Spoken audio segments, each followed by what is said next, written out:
Mike Radich here, and I'm now joined on the phone by GLORY CEO Jon Franklin. Jon, how are you?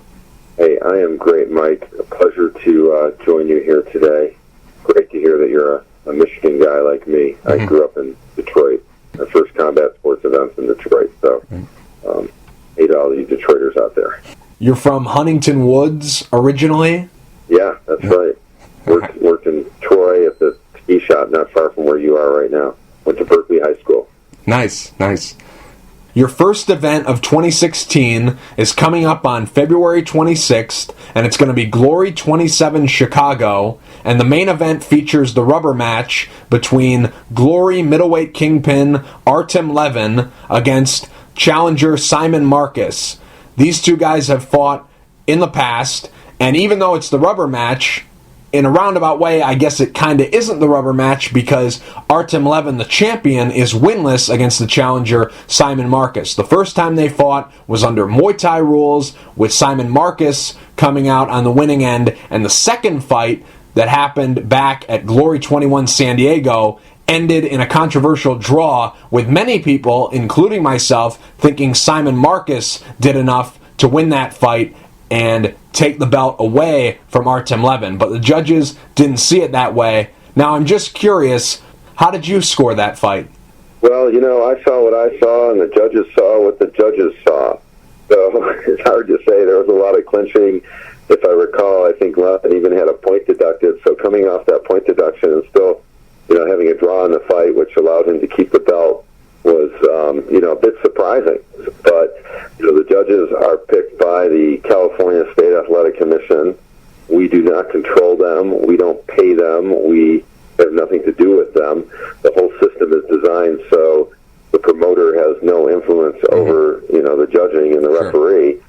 So, like I said, they saw what they saw, and I saw what I saw, and, oftentimes, even sitting close to the ring, you're on one side of it, and you don't see all the action on the other side.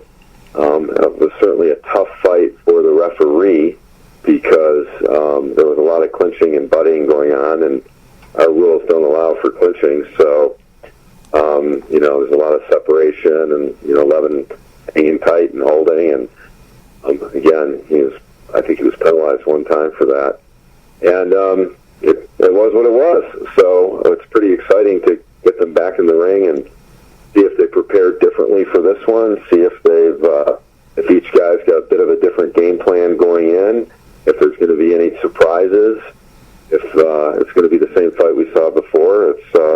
It's interesting. I'm looking forward to it. As a fan, I'm really excited to see Simon Marcus and Artem Levin go at it once again. And as you said, the rubber match. Artem Levin has fought 4 times since the last time he and Simon Marcus fought back at GLORY 21. So I'm just curious, what was the holdup for putting this fight together? Why was there so much time in between that fight and now that Artem Levin had enough time in between those 2 fights to fight 4 times outside the GLORY banner? What exactly was the holdup for putting this fight together? Well, we actually had a fight scheduled, I don't remember when, it was a couple months ago, a couple shows ago, and Artem had a hand injury that prevented it from happening. Maybe it was scheduled for Denver, I think, in October, and he took some time off because of a hand injury. I think he was contemplating surgery. I don't think he had the surgery. He just let it heal. So that's what held it up. I mean, we had it scheduled once before, and finally we're actually getting the fight off, so that's good. Expecting both guys to go 100%. Expecting a lot of excitement and a lot of action. Do these guys really not like each other? Because it seems like the beef or the bad blood between these two guys is more on the end of Simon Marcus because he thinks he got ripped off in their last fight. It doesn't really seem like Artem Levin is the kind of guy who gets mixed up in trash talk, and I don't really see him as the kind of guy who cares what his opponents have to say. He really just kind of likes to do his talking in the ring. He doesn't really engage in that kind of back and forth stuff. Do these guys really not like each other, or is it really only on Simon Marcus's end? Yeah, I think you've summed it up. Marcus feels like he was ripped off, and he wants to go out there and prove that champion, and he gets the belt, and he's a really interesting character. For example, at our open workout in San Diego before this last fight, generally there's some sparring going on, some pad work. You see how fast the guys are, and get a little insight into their ring savvy and their personality and how they're going to fight. And Marcus said, "No, I'm just going to go through my exercise routine." He goes, "I'm not going to do any sparring. I'm not going to put on gloves. I'm not going to wrap my hands." And we're like, your exercise routine, what are you going to do? Do a couple of sit-ups or something? That's not going to be very exciting for the press and for any, video that's going on at the time. And he actually got into his workout routine, which was sit-ups and push-ups and leg lifts and all that. And it was freaking fascinating.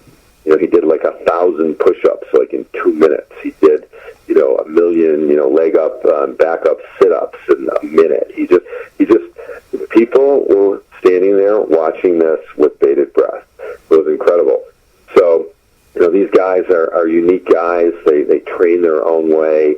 They're preparing for the same fight, but doing it in a different way. And it makes for an exciting, interesting matchup. As I said, as a fan, I'm excited that I get to go to Chicago and watch this fight. Not only does Glory 27 feature a middleweight title fight, it also features a Glory middleweight contender tournament to determine the next challenger for the middleweight belt. It's a 4-man tournament. The first fight in the tournament features Wayne Barrett. And Wayne Barrett, when he first got into Glory, started off his career red hot. He won 4 fights in a row. He had notable wins over Joe Schilling. He beat him by decision back at Glory 12 New York. And then he knocked out an airborne Bogdan Stoica at Last Man Standing. But since then, he hasn't had a lot of success. He's on a 4-fight losing streak, and in his last fight back at Glory 24 Denver, he was knocked out by Dustin Jacoby, who obviously is also fighting in this tournament. So Wayne Barrett, things aren't going his way right now. Is it do or die time for him? Is this tournament, does he have to run the table and win this thing? Is it do or die time for him? Yeah, I think he's got to show us that his head is in the game. He's got the skills, he's got the quickness, he's got everything that it takes. He's shown us that. Now he's got to get back in the game. He disappeared for a little while, from kickboxing, and then came back and said he was ready to go. And then, as you mentioned, he's lost a number of fights since then. Contrast that with Dustin Jacoby on the other side of the bracket, who came out of the gate, kind of won our Road to Glory tournament. Then went over and trained in the Netherlands for a while, then came back and got put up against some, international competition and, had a really hard time. And then in the last 6 months has come back and won every fight. He's moving quicker, he's training hard, he's seems rejuvenated, and, like that was a learning experience to lose some fights. But what's great, more like the UFC, we don't need to see a perfect record to see exciting fights. You've got a guy like Wayne Barrett coming off some losses. You've got a guy like Dustin Jacoby coming off some wins. You've got Robert Thomas, who actually had a really good showing against Joe Schilling, another top fighter in Virginia. Mike Lemaire won our Road to Glory tournament in California. So all these guys have been on the top, and they've also had some struggles. But I think that makes for a more interesting story. The Mayweather story, undefeated, hey, that's a great story. But when you got guys that have been up and down a little bit, to me, that's really exciting. As I progress in my own career, I've certainly learned that not everything is always on a trajectory upwards. And I think that's what makes things interesting. We have to fight to keep Glory alive at times, and we have fighters that also have to fight to stay alive in the ring. So, it's almost a metaphor of our own organization, how some of these guys have progressed in their careers. And I think it's exciting. It's a very interesting storyline going into this fight because Wayne Barrett, in one night, he can turn his whole career around. He can go from a 4-fight losing streak to a 2-fight win streak, and he can earn a world title shot all in a single night. And on top of that, if certain things go a certain way, he can get revenge against 2 guys who have beaten him in the past. Dustin Jacoby, who's on the other side of the bracket, he holds a win over Wayne Barrett, and Simon Marcus, he also holds a win over Wayne Barrett. So if Jacoby advances to the finals and Barrett advances to the finals, he can get revenge against him.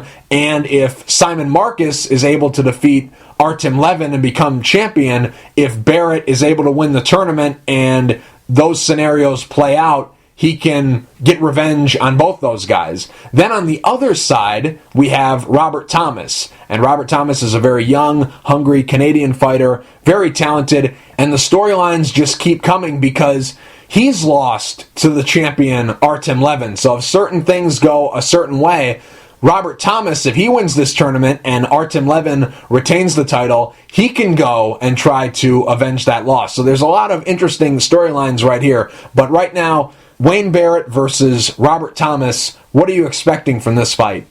Well, I mean, you summed it all up. I mean, that's the great thing about a contender tournament is you can go from, like Wayne Barrett, the guy who lost his last 4 fights, and get a title shot by winning 2 in a row. Jacoby's camp called me up and they said, wait a minute, he just fought through a tournament. He just beat Wayne Barrett. Why is he back in a tournament?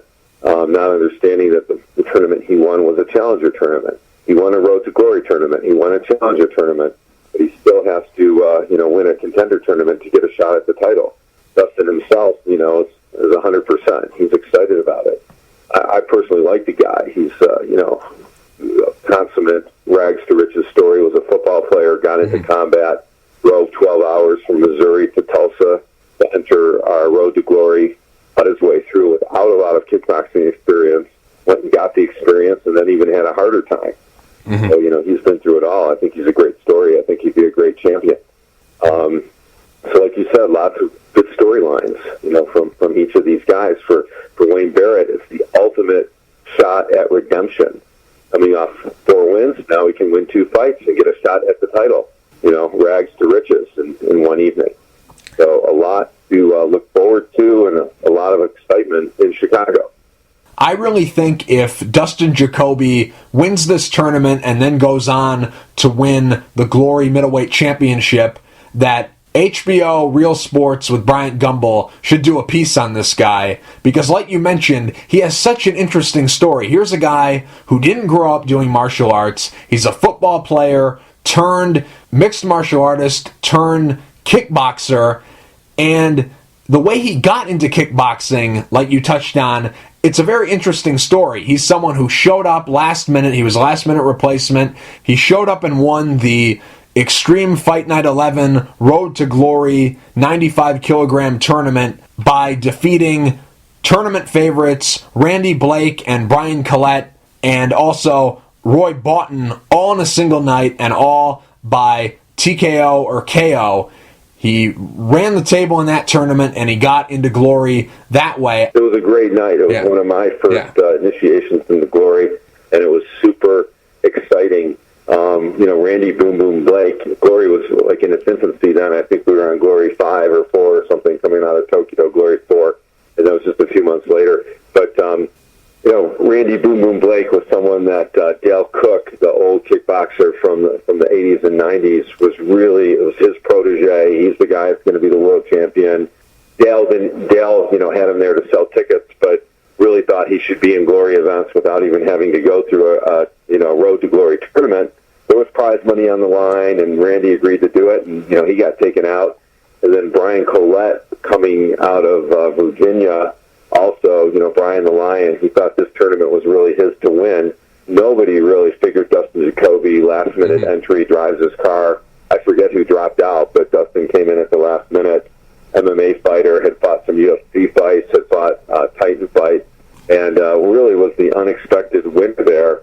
And, our talent scouts, Core Hemmer and Eric Haycraft and the guys, said, boy, this is a raw talent. We really need to train him how to be a kickboxer, even though he had, really walked through these American kickboxers and Brian Collette and Boom Boom Blake. So, with all of that said, I became a big Dustin Jacoby fan. I love the underdog stories. I love the, rags to riches, guy driving in his car, spending the night, fighting 3 fights, and earning his spot and earning his trip to Holland to train with Core Hemmer. And I'd like to see him move his way all the way through to a belt that would have all the elements of a great story. Winning the contender tournament or winning the road to glory, having a few losses against big guys, really learning the sport, and coming back and finally fighting for the belt. Great story. He was in a weird situation because it was kind of a double-edged sword. On one hand, it was great that he won that tournament because it got him into glory, but on the other hand, it was kind of bad for him, I guess, in a strange way, because he was thrown to the wolves because he did so well in that tournament, and the guys that he beat were so highly regarded that he was thrown to the wolves at both middleweight and light heavyweight in glory, and he wasn't exactly ready for them, and I think it's obvious because his record wasn't very good. He seems to be finding his groove now, and he's doing better than ever. He's on a 3-fight win streak.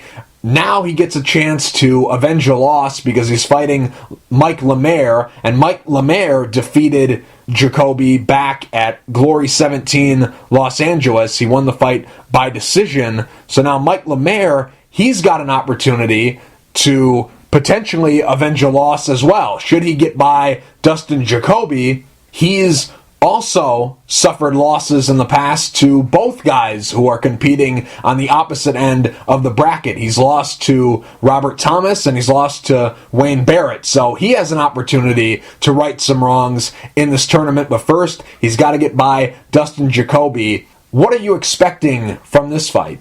I'm expecting a great fight. Every time I see Dustin now, he seems leaner, he seems meaner, seems faster. I mean, that's why I was impressed in Denver. He seemed faster, when you watched him against, I think it was Michael Dude in London. Mm-hmm. Michael Dude.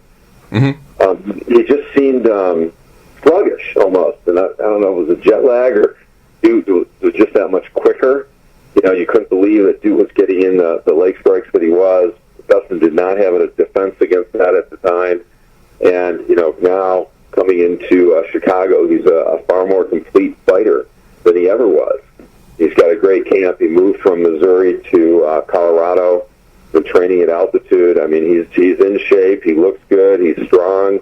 We filmed him the other day for some of our countdown shows and some of our social media, and he's, quietly confident and seems quick and ready to fight. This tournament on paper might be the best contender tournament you guys at Glory have ever done. This tournament has so many great storylines, and it has 4 guys who are very, very evenly matched. I could see any one of those guys winning the entire tournament. Just on skill alone, the tournament has me sold, but then you throw in these storylines, and there's so many moving parts to this whole tournament because you have all these different storylines. You have this guy's fought that guy and beat him. This guy's lost to this guy. This guy's lost to the champion. This guy's on a win streak. This guy's on a losing streak. There's so many different moving pieces to this tournament, so many different storylines. I'm really, really looking forward to this event. I hope Core Hemmers is getting a raise for putting together this tournament because this tournament is a very exciting tournament on paper. Possibly, like I said, the best tournament you guys have ever done. But I can't stop thinking about Joe Schilling because his last fight against Jason Wilness was supposed to be a title eliminator, and he won that fight, and I thought he was getting a title shot, but now you guys are coming back with a middleweight contender tournament, and I thought that Joe Schilling was going to be the guy who got the winner of Artem Levin and Simon Marcus because he has unfinished business with both those guys. He's 1-1 against Artem Levin. He beat Artem at Glory 10 Los Angeles. He beat him in the finals of the Glory Middleweight Slam Tournament. And then he lost to Artem Levin in the finals of the Last Man Standing Tournament. And obviously that's where Artem Levin claimed the belt. Then he also has unfinished business with Simon Marcus. So I thought that Joe Schilling would be the next guy in line, but obviously you guys are doing this tournament, so I'm very interested in knowing what exactly is the deal with Joe Schilling? Because I'm hearing that he's no longer with Glory. I'm hearing that he is still with Glory, and he's just taking a little bit of a break to do mixed martial arts. I don't know exactly what his situation is, but he's still hanging around there because, you know, he's highly ranked, and his last fight was supposed to be a title eliminator, and he won that fight. So I've heard the rumors, and I don't know where he fits into all this. So what exactly is the deal with Joe Schilling? Yeah, I mean, the one guy, you know, the elephant in the room, really, in this division is Joe Schilling. So, you know, what's going to happen there? We're still in talks with Joe. He's still under contract with us, trying to see where he's going to fit in the division. If he's going to stick around with us, if he's going to go kickbox somewhere else, you know, we're talking and trying to get him into the mix, which will, you know, make things even a bit more complex for Core Hemmers and Eric Haycraft to, you know, figure out the proper ascension to the title and who's got to fight who. So, you know, I'm all for actually giving Joe, you know, a rematch against, or a title shot against the winner of Robin Marcus, and then letting the winner of the contender tournament fight the winner of that fight. And I would love to see Joe Schilling back in the mix. So we're working hard on trying to make that happen. I hope it does. Can't guarantee anything. But, you know, when you look at this division, he's the elephant in the room right now. I have no idea who's going to win this tournament. I could see this tournament playing out so many different ways. I could see all four of these guys winning this tournament. It's very, very competitive. Like I said, I have really no idea who's going to win. It's just too close to call. Who do you think is the tournament favorite? You know, who is the favorite? Who is my favorite? You know, you hate to jinx someone, but sure. I'm thinking it could be Jacoby's to win and Barrett's to lose. You know, I think Jacoby's fighting at a new level, and he's going to go through Mike Lemaire. I think Barrett, if he has a good day, can take out Thomas, and then it's Jacoby's to win and Barrett's to lose, just like their last fight. But everybody's got to be on their game. You know, it always depends on which Wayne Barrett shows up, which Dustin Jacoby shows up.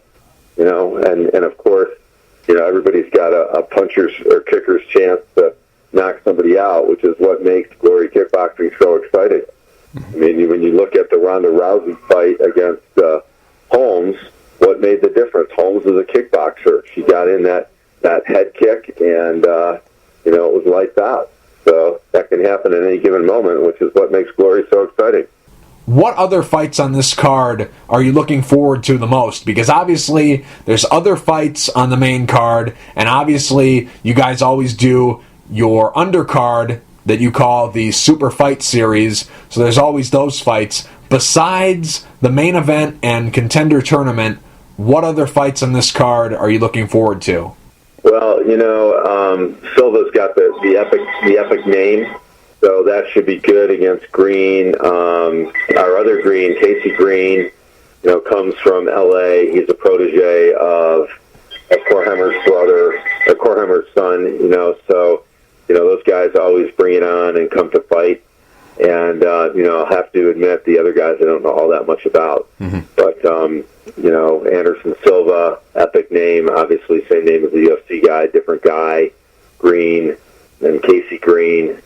Those will all be great fights, you know, and then I'm looking forward to some surprises from the other guys. Jon, real quick before I let you go, plug everything. Where can people go to keep up with you? Where can people go to keep up with everything Glory has going on? And where can fans follow you on social media? And where can fans follow Glory on social media? Plug away. The floor is yours. Of course, we'd like to see everyone in Chicago, and if you can't make it to Chicago on the 26th, we'd love to see you watch us on ESPN3 Live or 9 o'clock on that Sunday night for the repeat on ESPN2. If you're more of a cable subscriber, then you don't have the Watch ESPN app, or, hey, watch it both times. You always pick up more when you watch it a second time. If you're a Spanish speaker, 4 o'clock on Sunday on ESPN Deportes. And then the Super Fight Series will air at a time I'm waiting to hear back from the CBS Sports Network. You know, generally they put it on a few days after, but, you know, check our website, glorykickboxing.com, and, you know, sign up for our fight club. Go to the and then you get all the latest information on airings and networks and fighters and offers for discount gloves and clothes and all that kind of stuff. And then March 12th, we'll be in Paris with a supercard, a couple of title fights in Paris on March 12th. That'll air live in the afternoon on ESPN3 and be repeated the next Sunday on ESPN2. So, check for those times. So, love to have you in Chicago and love to have you watch Chicago. And then Paris is coming up next. All the information on glorykickboxing.com. Jon, thank you for taking the time to talk. I really appreciate it, and best of luck with the show coming up on February 26th. Thank you, and thanks for look forward to doing it again soon.